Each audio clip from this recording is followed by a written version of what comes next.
A single television moment has sparked a wave of debate among royal watchers and entertainment fans alike. Reports claim that Helen Mirren made a sharp remark about Meghan Markle during a live appearance on Norton's show, prompting the audience to react dramatically. Whether playful humor or pointed criticism, the exchange has fueled widespread discussion across social media and beyond. So, what exactly was said, and why did it provoke such a powerful response? But do you think the moment revealed deeper public attitudes toward the Duchess? Share your opinion in the comments below. To help us create more videos and uncover the latest royal drama, please subscribe. Now, let's explore the full story behind the headlines. Before the storm. Before a single question was asked, the atmosphere already felt different. Everyone knew this would not be an ordinary episode. The famous red sofa has always been a place where stars laugh, swap stories, and enjoy lighthearted conversations. Hosted by Norton, the show has earned a reputation for making even awkward moments feel natural and entertaining. But on this night, there was a quiet feeling that something unexpected could happen at any moment. The excitement began long before the cameras started rolling. Dame Helen Mirren had been invited to speak about a project celebrating the life and legacy of Queen Elizabeth II, a subject deeply connected to her career. After portraying the late Queen in unforgettable performances, many viewers had come to see Helen as someone who understood the monarch's character better than almost anyone outside the royal family. Her opinions carried weight because they were built on years of careful study and respect. Across the sofa sat Meghan Markle, appearing to discuss her charitable work and public initiatives. While her visit had its own purpose, many people could not ignore the history surrounding her relationship with the monarchy. The announcement that both women would appear together instantly sparked endless discussion across television, newspapers, and social media. Curiosity spread rapidly as people wondered whether two women linked to such different views of the royal family could share the stage without tension. Other celebrity guests had also been booked for the evening, but they quickly faded into the background. Public attention focused almost entirely on Helen and Meghan. Viewers were eager to see whether the conversation would remain friendly or drift into uncomfortable territory. Helen reportedly arrived first, greeting everyone with the calm confidence that comes from decades of experience. She looked completely at ease, winning warm applause the moment she stepped onto the set. There was nothing forced about her presence. She simply seemed comfortable being herself. A short time later, Meghan made her entrance looking polished, composed, and fully prepared for the cameras. She carefully took her place on the sofa as Norton settled into his chair. Looking around at his guests, he jokingly hinted that the evening might be more memorable than usual. At the time, it sounded like harmless humor. Soon enough, those words would seem surprisingly accurate. But could one seemingly ordinary question trigger the unforgettable moment no one in that studio saw coming? Keep watching to find out. The heated exchange. What started as a calm conversation about history and public service quickly turned into something far more intense.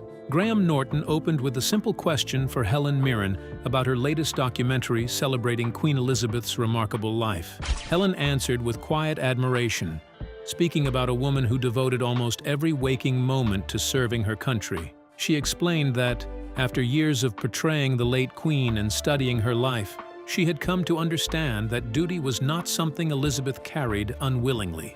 It became who she was. Every decision, every personal wish, and every private feeling came second to the responsibility she had accepted. To Helen, that level of commitment was almost impossible for most people to fully understand. One word in particular seemed to change everything: sacrifice. As soon as it was spoken, Meghan Markle offered a very different view. She calmly suggested that not everyone experienced life inside the royal family as an honor. For some, she implied, it felt more like being trapped. The atmosphere inside the studio shifted almost instantly. Conversations stopped. Faces became serious. Even the audience seemed to sense they were watching an ordinary interview transform into something much bigger. Helen did not interrupt or raise her voice. Instead, she slowly turned toward Meghan with remarkable composure. Her response was measured rather than emotional. She explained that after spending decades researching the monarchy, reading countless historical accounts, and portraying its most famous figure, She had discovered an institution filled with difficult responsibilities and complicated realities, not simply cruelty. Meghan held her ground. She replied that Helen had only studied the royal family from the outside, while she had actually lived within it. It sounded like a powerful answer, but Helen responded just as calmly. Observation and personal experience could certainly produce different opinions, she admitted. Yet years of careful study also brought understanding that should not be dismissed so easily. There was no shouting, no dramatic gestures, just carefully chosen words delivered with complete confidence. Helen wasn't trying to overpower Meghan. She was quietly challenging the foundation of her argument, one point at a time. Sensing the growing tension, Graham attempted to lighten the mood by reminding everyone that both women represented different perspectives. The effort barely landed. Neither guest smiled. The silence only grew heavier. Then Helen asked a question that immediately captured everyone's attention. If the institution Meghan described had been so restrictive, how did she explain continuing to benefit from the royal title and worldwide recognition that came with it? Meghan answered that her position had come through her marriage. For a brief moment, the audience seemed to freeze. Helen appeared to recognize something important hidden inside that reply, and the discussion was suddenly heading somewhere far more revealing. What hidden contradiction had Helen quietly uncovered that left the entire studio waiting for what came next? Let's delve into the details. Helen exposes Meghan's claims. The conversation took a dramatic turn when Helen calmly shifted the focus away from emotions and toward accountability. She did not raise her voice or try to embarrass Meghan. Instead, she spoke with quiet confidence, reminding everyone that Meghan's place in the global spotlight did not appear by chance. According to Helen, becoming part of the royal family opened doors that had never been available before. The title of Duchess, the worldwide attention, and the opportunities that followed were all connected to that moment. Meghan insisted she had created her own success after stepping away from royal life. Helen responded with a short but powerful question that instantly changed the atmosphere. Had she really?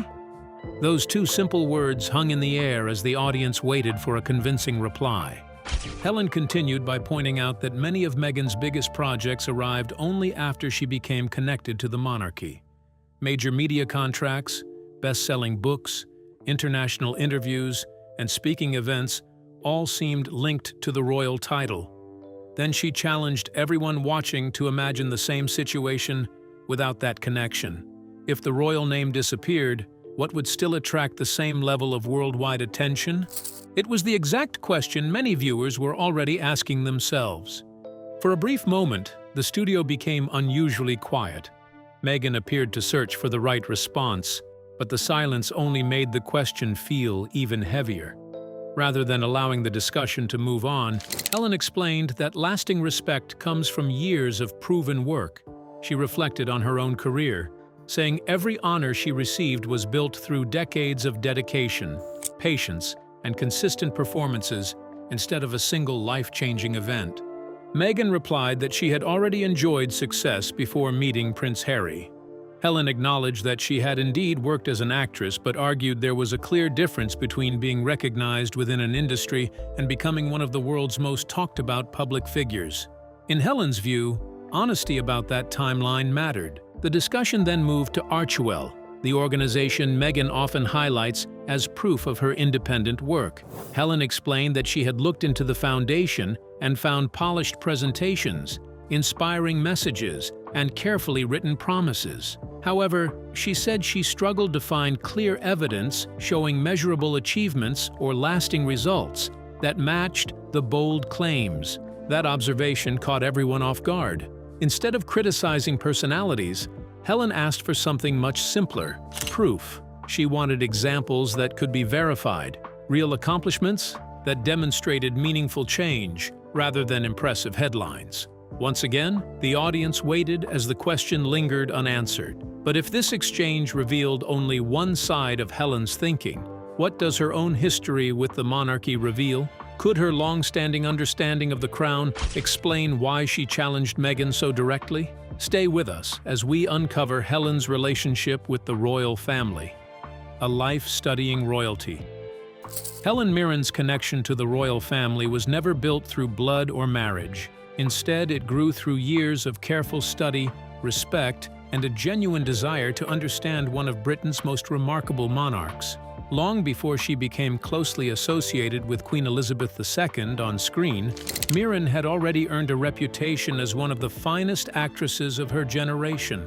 Every award, every standing ovation, and every career milestone came through decades of hard work rather than overnight fame. That commitment became even more obvious when she accepted the challenge of portraying Queen Elizabeth in the acclaimed film The Queen. Instead of simply copying the late monarch's voice and mannerisms, Helen immersed herself in the Queen's life, studying her speeches, public appearances, and the enormous responsibility that came with wearing the crown. Her performance was praised across the world, earning her the Academy Award for Best Actress, and convincing many viewers that she had captured the Queen's quiet strength with remarkable accuracy. Years later, Helen often spoke about how playing Queen Elizabeth changed her own perspective. She admitted that she had once viewed the monarchy differently, but after learning more about the late Queen's lifelong dedication, she developed a deep admiration for the discipline, sacrifice, and sense of duty that defined Elizabeth's reign. Rather than focusing on privilege, Helen repeatedly highlighted the personal cost of living a life where every decision was made in service to the nation. Her respect did not go unnoticed. In 2003, Helen herself was appointed a Dame Commander of the Order of the British Empire, one of the United Kingdom's highest honors. Although the recognition celebrated her extraordinary contributions to drama, many royal supporters also viewed it as a fitting tribute to someone who had spent decades representing British culture with dignity and excellence. Over the years, Helen attended several royal occasions and met Queen Elizabeth in person. Those encounters only strengthened the admiration she had already developed through years of research. She frequently described the late Queen as a woman of remarkable resilience, someone who carried unimaginable responsibility, while rarely allowing personal feelings to overshadow public duty. That sincere appreciation earned Helen respect from many people who admired the monarchy, even among those who did not always agree with every royal decision. Because of that history, many believed Helen's opinions about the royal family carried a unique weight. She was not speaking as a tabloid commentator or a social media influencer, but as someone who had devoted years to understanding the institution from every possible angle. Now, what happened when Helen's lifelong respect for royal duty collided with Meghan's very different view of the monarchy? Stay glued to your screen because the next exchange allegedly changed everything.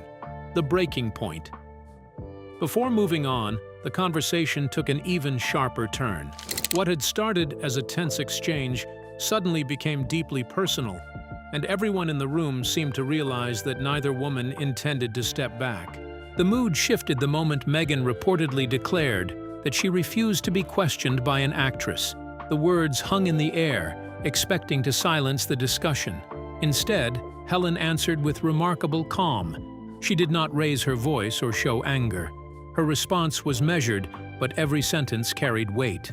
She reminded Meghan that she had spent years studying the royal family while preparing for award-winning roles and had earned every honor through decades of hard work rather than through marriage into a famous family.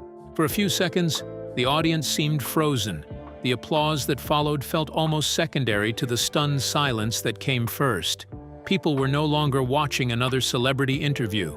They were witnessing what felt like an unusually direct clash between two women with completely different views of royalty, fame, and responsibility. Then Helen reportedly introduced another sensitive subject. She referred to Prince Harry's cousin's recent wedding, an event where reports claimed Meghan had not been invited.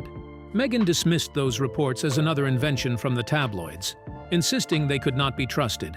But Helen challenged that explanation, suggesting that several reports pointed to the decision coming from family members themselves, rather than from newspaper speculation. She quietly asked what it might mean if the distance was coming from relatives instead of reporters. Meghan answered that she believed the royal institution had never truly accepted her. Helen offered a different way of looking at the situation. She suggested that public actions often shape private relationships. According to her, sharing deeply personal family matters in television interviews, documentaries, and best-selling books could naturally change how relatives viewed someone. She argued that this was not about punishment or revenge. It was simply the reality that trust becomes harder to rebuild after private disagreements are made public. Even the host appeared unable to guide the discussion anymore. He glanced from one guest to the other, seemingly hoping to interrupt before the exchange became even more uncomfortable, but neither woman seemed ready to stop. Helen then asked what expectations Meghan had carried into royal life. Had she believed centuries of tradition would quickly change to match her wishes? Meghan answered that she had only wanted fairness and kindness. Helen responded by listing the opportunities Meghan had received after joining the family, including a globally celebrated wedding, royal status, security, staff, and worldwide recognition. She then asked which forms of respect Meghan believed had truly been denied. Meghan pointed to the harsh media coverage. Helen acknowledged that the press could be ruthless, but argued that many senior royals had faced years of criticism, including Diana, Camilla, and Catherine. In her view, what made Meghan's story different was not the criticism itself, but what followed.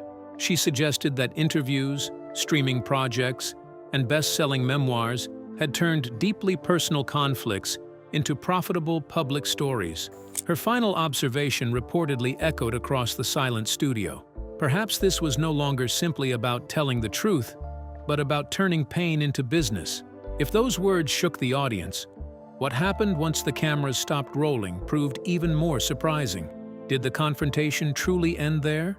Or did the real drama only begin? Let's take a look. The exit and silence. As the conversation grew more uncomfortable, Meghan appeared to make a decision. She reached for her purse, a small movement that seemed to signal she believed remaining in the discussion would only make things worse. Walking away might protect her from more difficult questions, but it also risked creating an entirely different impression. Before she could leave, she insisted that no one truly understood what she had been through. It was a deeply personal claim, one that shifted the focus back to her experiences. But Helen answered immediately, speaking with calm control rather than anger. She suggested that the public had already heard countless stories about Meghan's struggles through interviews, documentaries, podcasts, and published accounts. According to Helen, the issue was not that Meghan had suffered, but that those private conflicts kept returning to the public stage. She questioned whether someone seeking peace would continue reopening painful chapters instead of allowing time to heal old wounds. Meghan firmly replied that peace was exactly what she wanted. Helen's expression softened for a brief moment. Instead of sounding accusing, she almost sounded disappointed.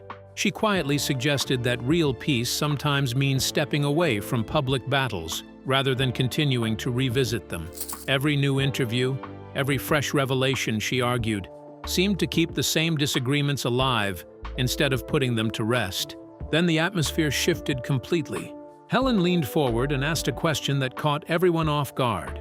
Instead of discussing headlines or royal traditions, she challenged Meghan to think about something far more personal. She asked whether admiration from large audiences was the same as being genuinely valued by the people closest to you. The studio fell silent. Meghan answered that millions of people supported her around the world. Helen acknowledged that millions certainly followed her story, but she suggested there was a difference between attracting attention and building lasting relationships. Public fascination, she implied, could never fully replace trust, acceptance, or genuine belonging. The discussion became even more emotional when the topic turned toward Prince Harry. Helen carefully questioned whether the couple's increasingly separate public appearances reflected the pressures that come from living between two very different worlds. It was a sensitive observation that made the room feel even heavier. At that point, Meghan stood up completely. Holding her purse tightly, she declared that she would not remain while someone who had portrayed her husband's grandmother on screen acted as though she possessed special authority. Helen never raised her voice. She calmly explained that portraying the late Queen had required years of research, careful preparation, and sincere respect for a life dedicated to public duty. She added that what impressed her most about Queen Elizabeth was her lifelong commitment to service above personal recognition. In contrast, Helen suggested she believed today's public culture often rewarded visibility over sacrifice. Meghan turned toward the exit, clearly frustrated, accusing Helen of simply joining those who criticized her. Helen remained seated and answered with remarkable composure, saying she was only describing what she believed she had observed rather than joining any campaign against anyone. The studio remained frozen as Meghan disappeared through the exit, leaving behind a silence so deep that even Graham Norton struggled to break it. But the most unforgettable words had not yet been spoken. Helen's final statement was still to come. And could those closing remarks become the defining moment everyone would be talking about long after the cameras stopped rolling? Stay tuned. Helen's closing words. After the intense exchange, Helen Mirren remained remarkably calm. There was no sign of anger, no victory celebration, and no attempt to make herself the center of attention. She simply adjusted her sleeve and settled back into her seat with the quiet confidence of someone who had spent decades facing difficult situations. Years of challenging roles, demanding directors, and high-pressure interviews had taught her that keeping your composure often speaks louder than raising your voice. She politely apologized if the discussion had become more intense than expected. But before she could say anything else, Graham quickly responded that she had not taken over the conversation. In his view, she had simply brought clarity to a subject many people struggled to discuss openly.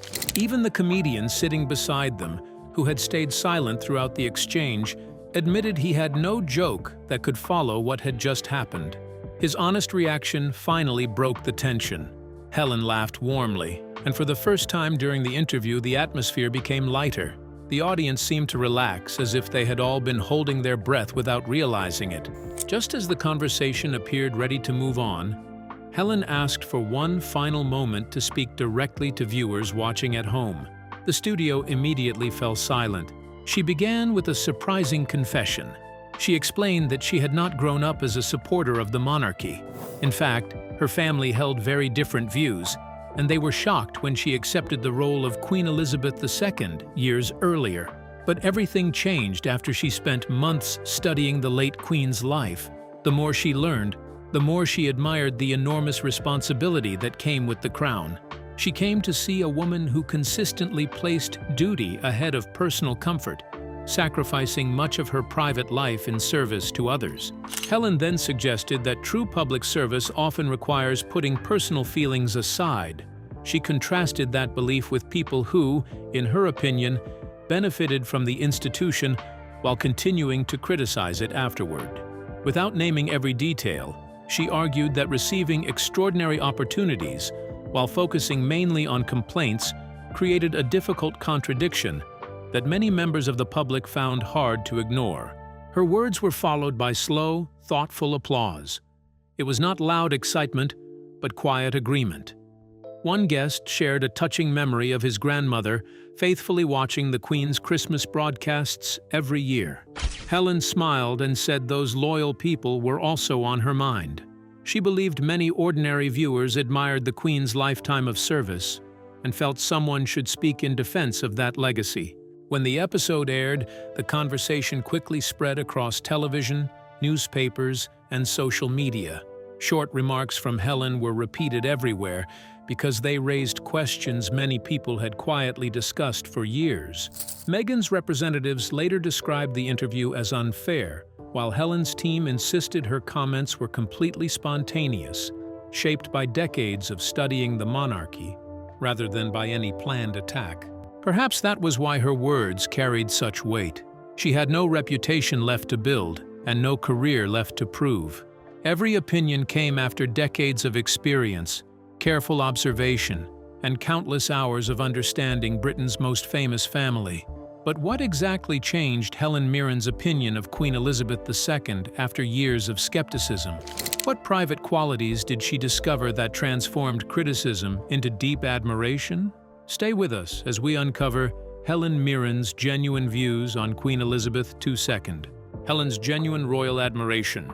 For Helen Mirren, portraying Queen Elizabeth II became far more than another acting role.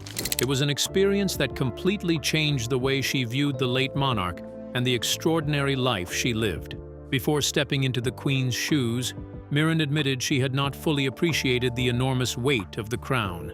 Like many people, she understood the public image of the monarchy, but had never truly considered the personal sacrifices hidden behind the palace walls. However, months of research, preparation, and reflection gave her a perspective that stayed with her long after filming ended. To prepare for her award-winning performance in The Queen, Mirren immersed herself in Elizabeth's world. She carefully studied speeches, watched countless public appearances, and examined how the Queen responded during some of Britain's most difficult moments. The more she learned, the more impressed she became. Rather than seeing a woman surrounded by privilege, Mirren saw someone whose entire identity had been shaped by duty. She often explained that Elizabeth's personal wishes always came second to the responsibilities she carried as monarch, a reality that demanded remarkable discipline and emotional strength. In several interviews over the years, Mirren spoke openly about how deeply she respected that commitment. She described Queen Elizabeth as a woman who understood that her life no longer belonged solely to herself. Every public appearance, every Christmas message, every state visit, and every handshake represented a promise to serve the nation.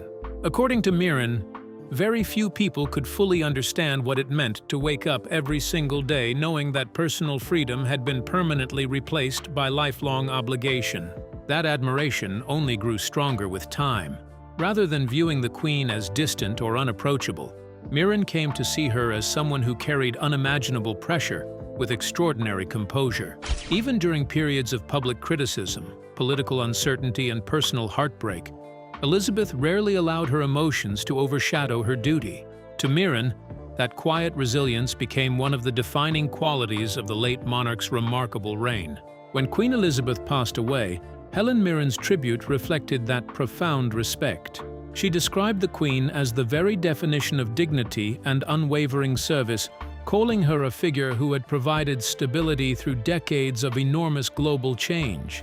While governments changed, prime ministers came and went, and the world experienced wars, economic crises, and social transformation, Elizabeth remained a constant presence for millions of people across Britain and the Commonwealth. Mirren also acknowledged that not everyone shared the same opinion about the monarchy, yet she believed Elizabeth herself deserved admiration, regardless of political views.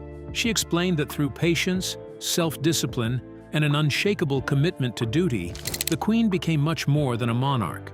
She became a symbol of continuity across generations. For Mirren, studying Elizabeth's life revealed that true leadership was not measured by personal popularity or public applause, but by the willingness to place responsibility above personal comfort, year after year, for an entire lifetime. So, what do you think about Helen Mirren's approach to Meghan Markle? Was she speaking uncomfortable truths? Or did she go too far? Share your thoughts in the comments below. Don't forget to like and subscribe.